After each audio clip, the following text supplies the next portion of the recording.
Hello friends, UPSC ने 2023 का notification जारी कर दिया है। प्रिपरेशन में तैयारी के लिए हमारे पास 4 महीने का टाइम बचा हुआ है।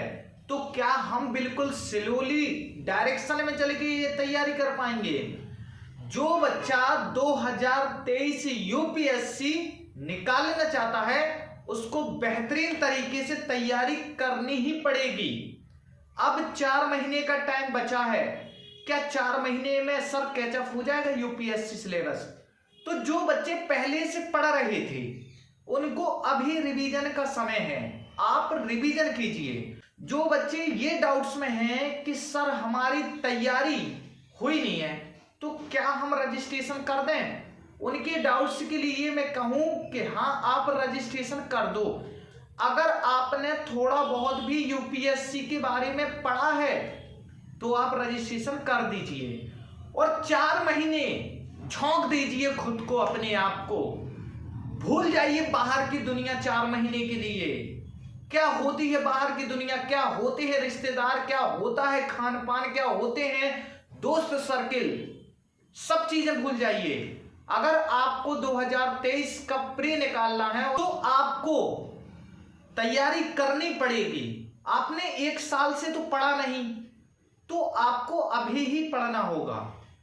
वो कहते हैं ना बहुत से टीचर के 1 साल तैयारी कर लो आपका यूपीएससी निकल जाएगा। मैं नहीं मानता इन चीजों को। जब तक आप लास्ट के जे 4 महीने नहीं पढ़ते हैं, 4 से 5 महीने अगर आप पढ़ाई नहीं ठीक से करते हैं और आपने बहुत धुरंधर तरीके से पहले पढ़ाई की है तो आप इन 4 महीने में अगर नहीं पढ़ाई करते हो तो आप यूपीएससी प्री में कुछ नहीं कर पाओगे। यूपीएससी प्रीलिम्स की कुछ स्ट्रेटजी होती है, उसको फॉलो आप जरूर कीजिएगा। स्ट्रेटजी मैं खुद लेकर के आऊंगा कि इन 4 महीने को आप कैसे मैनेज करके प्री निकाल सकें। उस स्ट्रेटजी के बेस पर आप प्रीलिम्स की तैयारी कीजिए। बाकी सीसेट का रहा सवाल, तो सीसेट की बहुत सारी परेशानियां स्टूडेंट को खड़ी हो रही हैं। तो यूपीएससी सीसेट तो मैं स्वयं करा रहा हूं, वहां टॉपिक वाइज बिल्कुल मैं खुद वादा करता हूं कि 28 मई से पहले 8 दिन पहले मैं पूरा सीसेट फिनिश कर दूंगा। अगर नहीं कर पाता हूं तो आप बिल्कुल मत पढ़िए मेरी चैनल से। ये चैनल कुछ समय के लिए नहीं बनाया मैंने, सोनू यादव मिशन यूपीएससी कि बस आज बना लिया कल बंद कर दूंगा। लाइफ टाइम चैनल है ये। अगर मैं लाइफ टाइम वाली चीजों से खिलवाड़ करूंगा, आपके जीवन से खिलवाड़ करूंगा, आपके समय से खिलवाड़ करूंगा, तो क्या मैं ऐसे चैनल को चला लूंगा? और क्या मैं फिर यूपीएससी एस्पिरेंट कहलाने लायक हूं? अगर मैं आईएएस बन गया तो क्या मैं आईएएस की सर्विस करने लायक हूं? अगर मैं आप पर ही आपके भरोसे पर अगर मैं निखर नहीं पा रहा हूं, मैं बिल्कुल आईएएस सर्विस के लायक नहीं हूं। अगर मैं आपके भरोसे पर निखर नहीं पा रहा, भरोसा कीजिए, सीसेट मेरे साथ लगाइए, आपका सीसेट कवर हो जाएगा। जो भी एस्पिरेंट, जितने भी एस्पिरेंट हैं, नए हैं, ओल्ड हैं, जिन्होंने तैयारी अभी तक ठीक तरीके से नहीं की है, मेरा हाथ जोड़ के निवेदन है, तैयारी में लग जाइए। माँ बाप का पैसा फिजूल मत जाने दीजिए, अपना समय फिजूल मत जाने दीजिए। 1 साल लगता है इस एग्जाम्स को दोबारा आने में। 1 साल आप कैसे बिताते हैं आप स्वयं नहीं जानते हैं। जो भी एस्पिरेंट ऑलरेडी एग्जाम्स दे चुका है, फेलियर्स का सामना किया है, उसके लिए यह लास्ट ऑप्शन होना चाहिए कि 2023 मेरा लास्ट है, इसके बाद मैं कोई अटेम्प्ट नहीं दूंगा। उस तैयारी से पढ़िए, उस मेहनत जुनून से पढ़िए, आपका यूपीएससी निकलेगा। डर किस बात का? बिल्कुल मत डरिए। तैयारी अगर दमदार होगी तो धमाका भी दमदार होगा ना यूपीएससी में। तो धमाका अगर करना है तो धमाके के लिए हमें मेहनत करनी होगी। 4 महीने कुछ कम नहीं होते और कुछ ज्यादा भी नहीं होते। अगर मैं बात कहूं कि 4 महीने कम नहीं होते, आप 1 महीने में 30 दिन का होता है।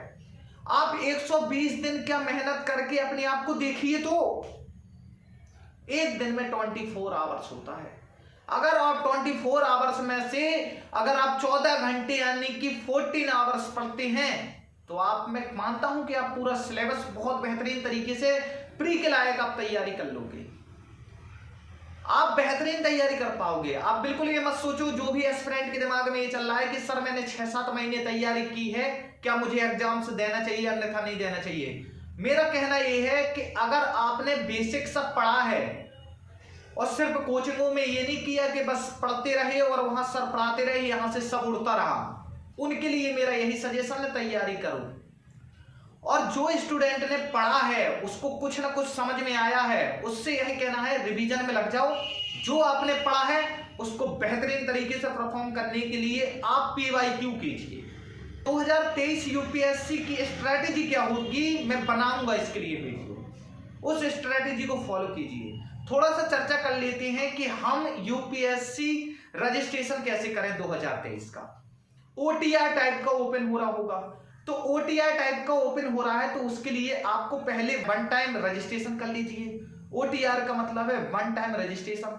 उसमें आपको अपनी बेसिक सी इंफॉर्मेशन देनी पड़ती है, बेसिक डिटेल्स पूछी जाती हैं, वो आप फिल कर लीजिए। फिर आपके पास OTR आ जाए, फिर से आप फॉर्म आगे फिल कर लीजिए। और फॉर्म को अप्लाई बहुत ही समझदारी से, बहुत ही देख परख के भरिए, क्योंकि एक छोटी सी गलती आपका पूरा का पूरा साल बर्बाद कर सकती है। फॉर्म से ही शुरुआत होती है हमारी यूपीएससी एग्जाम्स की जर्नी। अगर हम फॉर्म में ही गलती कर जाएंगे तो आप यूपीएससी एग्जाम्स शायद ना दे पाओ। बिल्कुल मिस्टेक मत कीजिए, बिल्कुल घबरा करके फॉर्म नहीं भरना है, सावधानी के साथ अप्लाई कीजिए, क्योंकि अगर एक गलती हो गई तो आपका एक साल बर्बाद हो सकता है। उसमें डिटेल्स जो भी पूछी जाए बहुत बारीकी से समझ के उनका आंसर दीजिएगा और वही डिटेल्स अप्लाई कीजिएगा जो डिटेल्स आपकी वाकई में हैं। ये नहीं कि कुछ और भर दिया और कुछ और हो गया, फिर बाद में पता चला कि यहाँ पर कुछ और भर दिया। अगर आप प्री निकाल लेते हो, फिर मेंस में इन चीजों की बारीकी से जांच होती है, और जब मेंस में बारीकी से जांच होती है तो फिर आप एग्जाम्स देने लायक नहीं बचोगे अगर आपकी थोड़ी सी भी मिस्टेक हुई। इसलिए बहुत ही सावधानी से फॉर्म भरिए और लग जाइए तैयारी में। स्ट्रैटेजी में लेकर के आ रहा हूं यूपीएससी प्रीलिम्स 2023, उस स्ट्रैटेजी को फॉलो कीजिएगा, आपका प्रीलिम्स क्वालिफाई होगा, ये दावा मैं करता हूं। जय हिंद, जय भारत।